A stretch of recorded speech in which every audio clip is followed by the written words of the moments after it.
जब से मैं आप में शामिल हुआ हूं, आपके वेद भी पढ़ना शुरू किए हैं। मैं पहले ही कह चुका हूं, मैं धार्मिक नहीं था, इस्लाम में भी धार्मिक नहीं था। मैं अपने कामों में मगन रहता था, खेल कूद में मगन रहता था। मैं क्रिकेट खेलता था, कई टीमों से खेला हुआ भी हूं। उसके बाद मैं सिर्फ 5वीं में था, मेरे पिता की मृत्यु हो गई। वक्त कुछ खराब हो गया, मैं नौकरी करने बाहर चला गया। बहरहाल वो एक जीवन का संघर्ष था। तो मैं ये कह रहा था कि हमेशा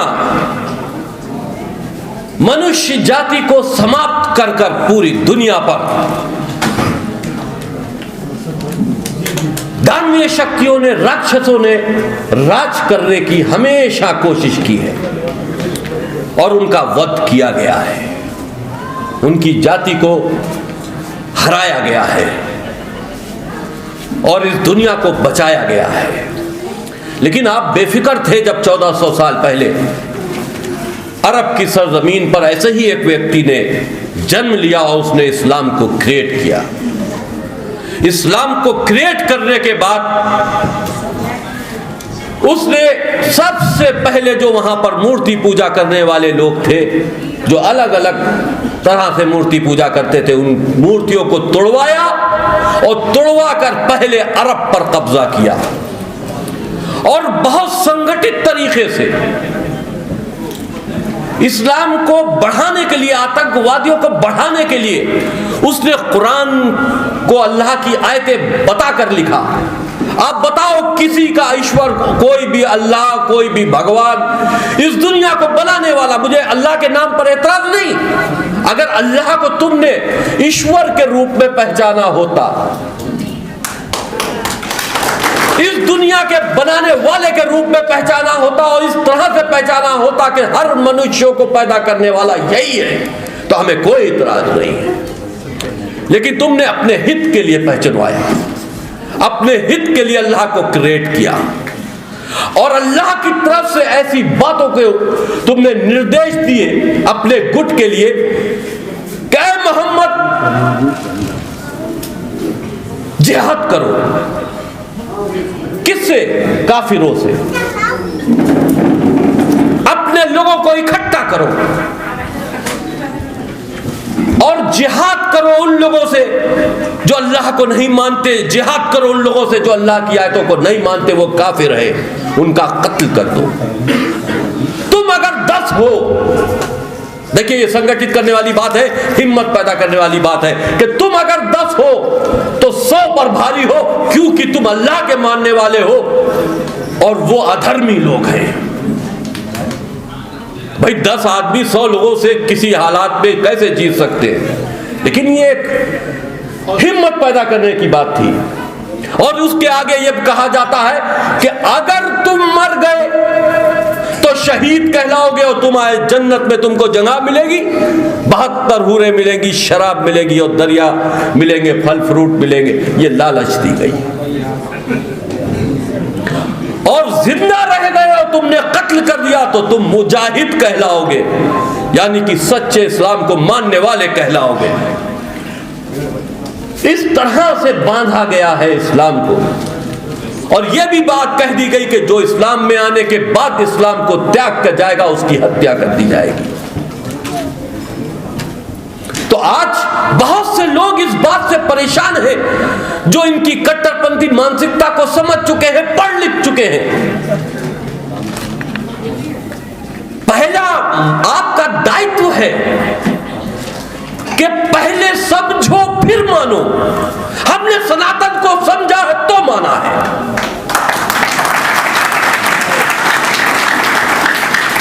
आप में इतना लचीला स्वभाव ना होता, आप में इंसानियत ना होती, अगर आप में दूसरों को आदर देने का, सम्मान देने का यह आपका चरित्र ना होता, तो आप इतनी बड़ी तादाद में मारे ना गए होते। आज ताजमहल हमारी जमीन पर खड़ा ना होता, ये मुगलों के बड़े बड़े महल हमारी जमीन पर खड़े ना होते। या आपके खून से इसका गारा बनाया गया है और ये महल बनाए गए। देखिए,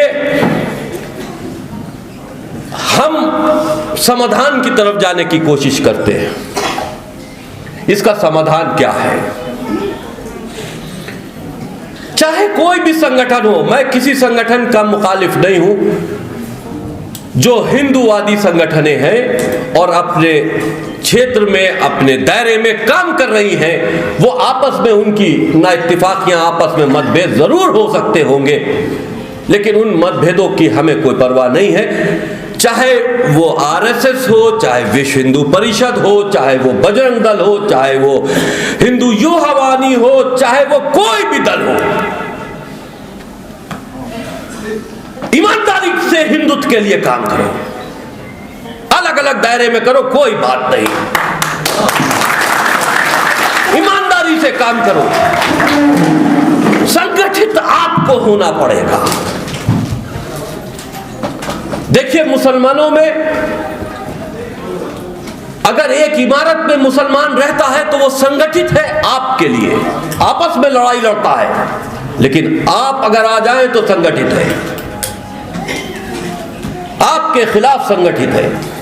आपस में जो भी उसका विवाद हो, परिवार में विवाद होगा, जाति बरादरी में विवाद होगा, लेकिन अगर हिंदू आ गया तो सब एक जगह हो जाते हैं। आप में ये कमी है।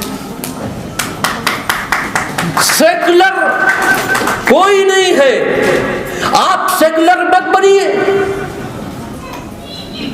पूरी दुनिया का 200 करोड़ मुसलमान आतंकी है, सेकुलर नहीं है।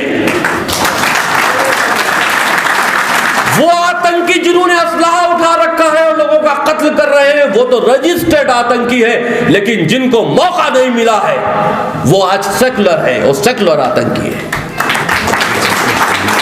उनको मौका नहीं मिला है, वो कहीं आपके बीच में रह रहे तो आपको आदर सम्मान दे रहे, तो आप ये समझ रहे हैं कि ये आप जैसे हैं। उनको थोड़े दिन के लिए कश्मीर छोड़ आइए, फिर पता चलेगा कितना सेकुलर है, फिर पता चलेगा कि तुम्हारी गर्दन कैसे काटने को तैयार है। अगर कुरान को मान रहा है, मोहम्मद के चरित्र को मान रहा है, तो सेकुलर मुसलमान हो ही नहीं सकता, हो ही नहीं सकता। मैंने तो 26 आयतों को हटाने की बात इसलिए की थी कि पहले इन आयतों को हटाओ, इंसानियत की तरफ बढ़ो, बाकी तुम ऊंट पर बैठकर कहते रहो दुनिया चपटी है, हमें कोई मतलब नहीं,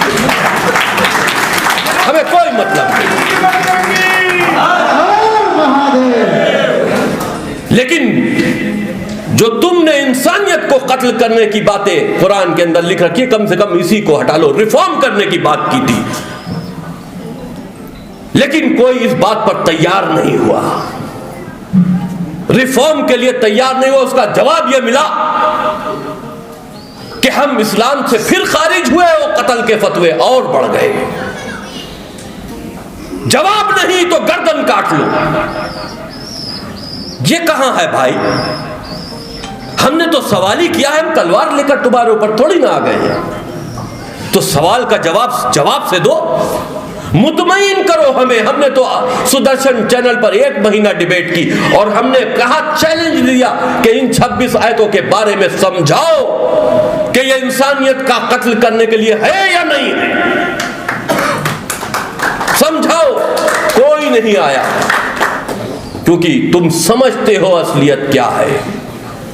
उसके बाद फिर मैंने कहा, जब तुम नहीं माने तो मैंने कहा कि ये कुरान अल्लाह की किताब नहीं है। मुकम्मल कुरान को हमने चैलेंज दिया कि ये कुरान अल्लाह की किताब नहीं है।